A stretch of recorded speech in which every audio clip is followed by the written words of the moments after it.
వ్యాసుడు భారతాన్ని ప్రజలకు అందించి ఉండవచ్చు. కానీ భీష్ముడే కనుక లేకపోతే భారతమే లేదు. తండ్రి సౌఖ్యం కోసం తన సింహాసనాన్నే త్యాగం చేసిన ధీరుడు భీష్ముడు. తన ద్వారా కలిగే సంతానం వల్ల ఆ త్యాగం ఎక్కడ పొల్లుపోతుందో అన్న సంశయంతో ఆజన్మాంతం పెళ్లి చేసుకోనంటూ భీషణ ప్రతిజ్ఞ చేసిన ధీరుడు. భీష్మునికి తను కోరుకున్న సమయంలో తనువు చాలించగలిగే వరం ఉంది.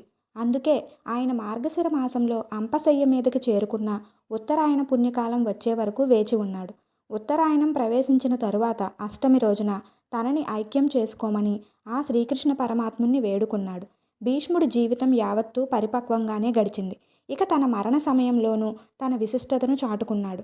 ఈ కురువృద్ధుడు తనను చూసేందుకు అంపశయ్య వద్దకు వచ్చిన ధర్మరాజుకు రాజనీతిలోని సారాంశమంతా బోధించారు. పాండవులతో పాటుగా ఉన్న కృష్ణుణ్ణి 1000 నోళ్ల స్తుతిస్తూ విష్ణు సహస్రనామాన్ని పలికారు. అలాంటి భీష్ముణ్ణి కొలుచుకునేందుకు ఆయన నిర్యాణం చెందిన తరువాత వచ్చే ఏకాదశి భీష్మ ఏకాదశిగా జరుపుకుంటున్నాం.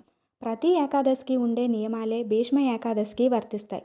దశమి నాటి రాత్రి నుంచి ద్వాదశి ఉదయం వరకు ఉపవాసం ఉండమని, ఏకాదశి రాత్రివేళ జాగరణ చేయమని పెద్దలు సూచిస్తారు. దీంతో పాటుగా విష్ణు పూజకు ఈ వేళ విశేష ప్రాధాన్యం ఉంటుంది. భీష్ముడు అందించిన విష్ణు సహస్రనామాలను ఈనాడు జపిస్తే విశేష ఫలితం దక్కుతుంది. అందుకనే ఈ రోజును శ్రీ విష్ణు సహస్రనామ జయంతి అని కూడా పిలుచుకోవడం కద్దు. భగవద్గీతను పఠించేందుకు కూడా ఇది అనువైన రోజని అంటారు. భీష్మ ఏకాదశిని జయ ఏకాదశి అని కూడా పిలుస్తారు. ఈ రోజు మొదలుపెట్టిన ఏ కార్యమైనా విజయవంతం అవుతుందని ఓ నమ్మకం. అందుకనే ఆ పేరు. ఇక భీష్ముడు భారతీయులందరికీ కూడా ఒక పూర్వీకుడే. ఆచార్యునిగా, భరత వంశంలోని ఆది పురుషునిగా ఆయన మనకు స్మరణీయుడు. అందుకే ఈ రోజున ఆయనను తర్పణాలను విడవాలని సూచిస్తారు. ఈ రోజున భీష్ముని తమ పూర్వజునిగా భావిస్తూ ఎవరైతే ఆయనకు తర్పణం విడుస్తారో వారి పాపాలన్నీ దహించుకుపోతాయని పెద్దలు చెబుతారు.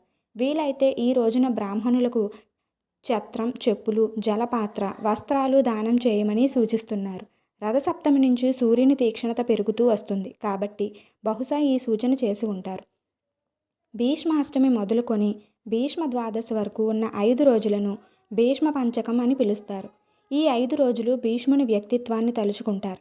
భీష్ముని జీవితం నుంచి ప్రేరణ పొందేందుకు ఈ 5 రోజులను కేటాయిస్తారు. మనం తరచూ వినే వ్యక్తిత్వ వికాస తరగతులకు కూడా ఏమాత్రం తీసిపోని ఆచారం ఇది. పైగా భీష్మ ఏకాదశి నాడు ఉపవాసం ఉంటూ విష్ణు సహస్రనామాలను జపిస్తూ భగవద్గీతను పఠిస్తూ భీష్ముణ్ణి తలుచుకుంటే సాగే క్రతువులో మనిషి వ్యక్తిత్వమే సాత్వికంగా మారిపోతుంది.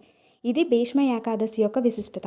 ఈ వీడియో కనుక మీకు నచ్చినట్లయితే ప్లీజ్ లైక్ చేయండి, షేర్ చేయండి, అలాగే సబ్స్క్రైబ్ చేసుకోండి.